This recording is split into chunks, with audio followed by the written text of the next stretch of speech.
안녕하십니까. 제주대학의 안재철입니다. 오늘은 6조 법보당경 언해에서 진득 무파비를 그릇의 손잡이 없음을 다 얻은이라고 해석하고 있는데, 이 그릇의 손잡이 없음을 다 얻은 이라는 해석이 옳은 것인지 살펴보고자 합니다. 여기에서는 두 가지로 나누어 살펴보겠습니다. 무파비에서 파비가 과연 그릇의 손잡이인가? 두 번째는 진득이 모조리 얻다, 다 얻다 라는 뜻으로 해석할 수 있는 것인가? 두 가지에 대해서 살펴보고자 합니다. 먼저 무파비, 파비의 뜻을 살펴보는 것입니다. 이 진득 무파비는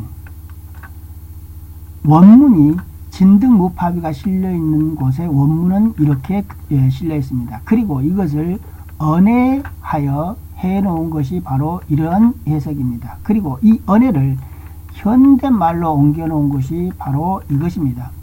즉 오직 남학과 청원이 집시 모시는 것이 최구 가장 오래되었다. 그리고 무파비 손잡이 없음을 진득 다 얻었다 이렇게 해석하고 있는데, 남학과 청원이 모시는 것이 가장 오래되었는데 그릇의 손잡이 없음을 다 얻었다라는 말이 앞뒤가 맞지 않습니다. 그리고 무슨 의미인지 알 수가 없습니다. 필시 뭔가 해석이 잘못되어 있다라는 생각이 듭니다. 무파비에서 이 파비가 정말 그릇의 손잡이 없음인지 살펴보겠습니다. 파비는 이 문장에서는 이와 같은 서사 형식을 하고 있지만, 이 파비는 이와 같은 여러 가지 서사 형식을 할 수가 있습니다. 만약 여기에서 해석한 것과 같이 그릇의 손잡이라고 한다면 이 파자는 잡다라는 뜻의 이 파자를 써야 될 것 같고, 그리고 그릇의 손잡이라고 하면 이 여러가지 서사 형식 중에서 이 비자, 팔비자가 자루라는 뜻이 있기 때문에 자루를 잡다, 그릇의 손잡이를 잡다와 가장 유사한 서사 형식은 이것이라고 생각이 됩니다. 그런데도 불구하고 이렇게 쓰지 않고 이렇게 쓰고 있습니다. 그런데 이 파비를 설명하고 있는 자료를 찾아보면 파자는 이 잡을 파자와 같고, 이 비자는 실은 소코를 나타낸다 라고 설명하고 있습니다. 즉 소코에 새끼줄을 메어서 그것을 끌고 통제하는 것을 말한다고 합니다. 소코에 코를 뚫어서 고삐를 메어서 그것을 통제하고 있는 것입니다. 그것의 가장 근거가 되는, 기본이 되는 것을 끄는 그것이 바로 파비라는 설명이 됩니다.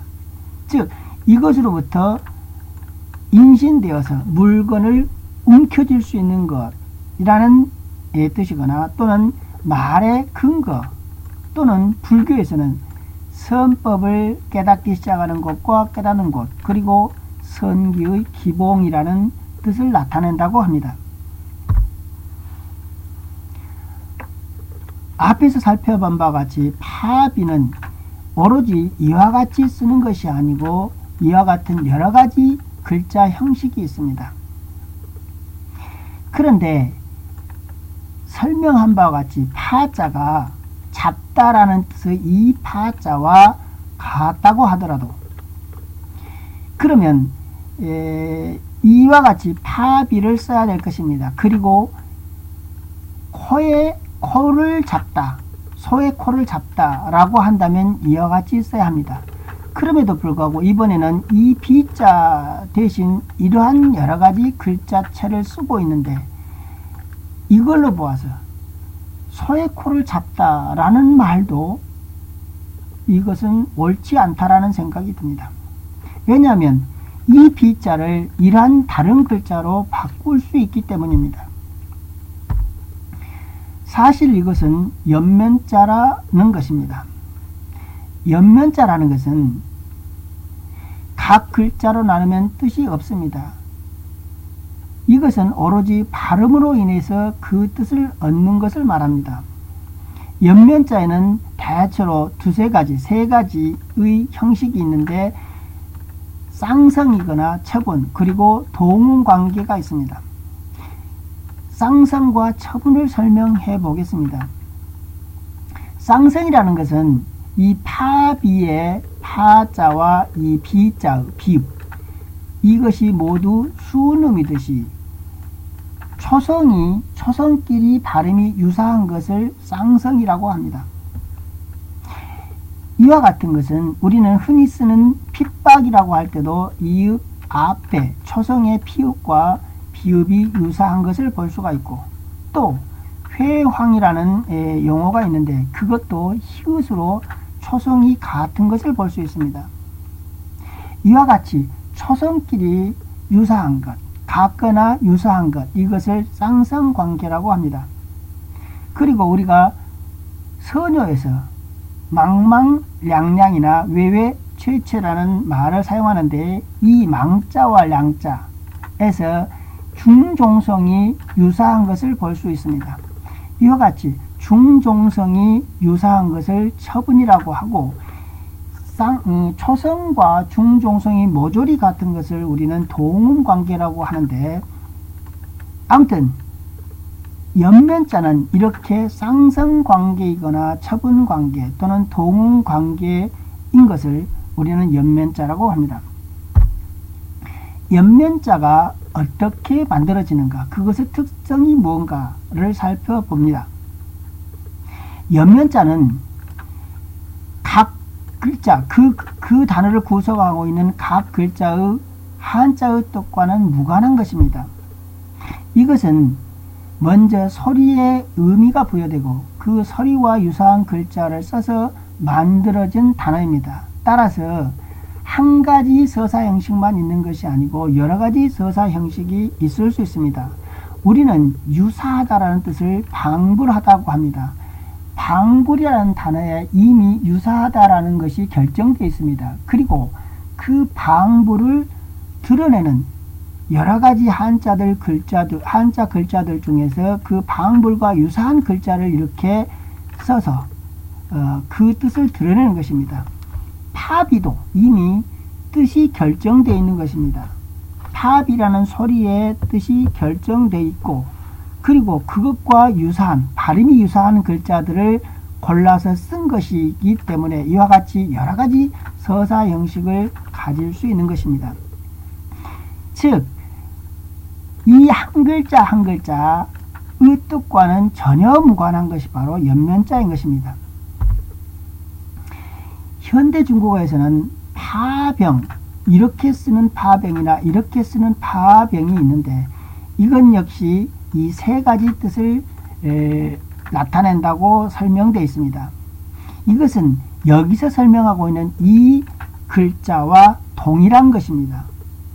즉, 이 글자는 여기서 쓰고 있는 이 파병이라는 것은 현대 중국어의 이 단어와 또 같다, 뜻이 같다라는 의미가 되겠습니다. 현대 중국어에서 이러한 파병, 이러한 글자는 이것의 뜻은 세 가지가 있는데 그 중에 하나가 손잡이 자루라는 뜻이 있습니다.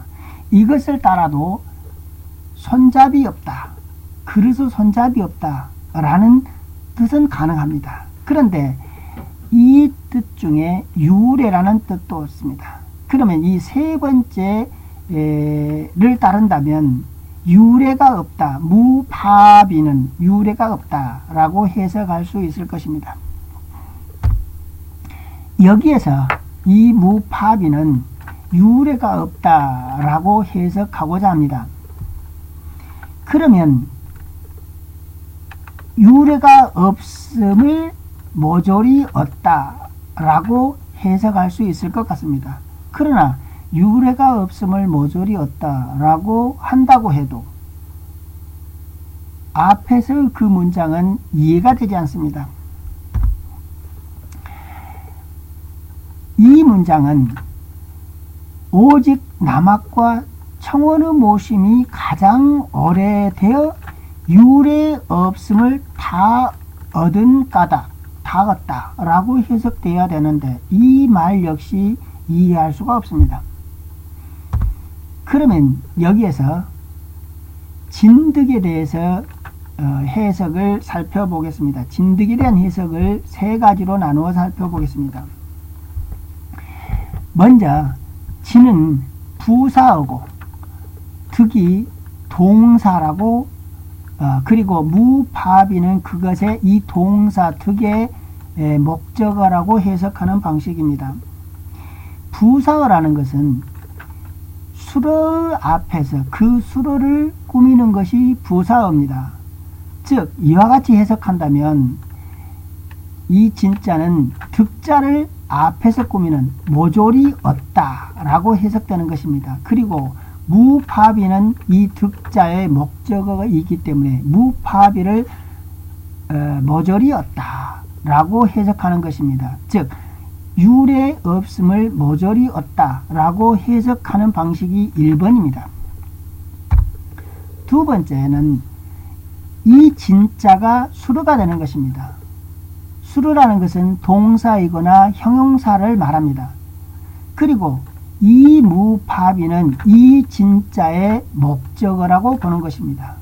그리고 이 득자는 수로 뒤에 쓰여 있는 동태조사입니다.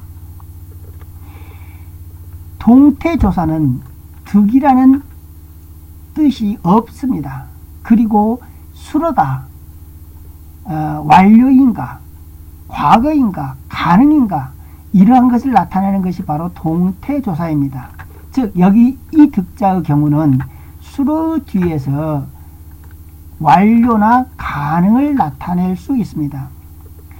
즉 완료를 나타낸다고 했을 때는 유래 없음을 진, 다 하였다 라고 해석할 수 있는 것이고, 만약에 이것이 득자가 가능이라고 하면 유래 없음을 다 할 수 있다 라고 해석할 수 있을 것입니다.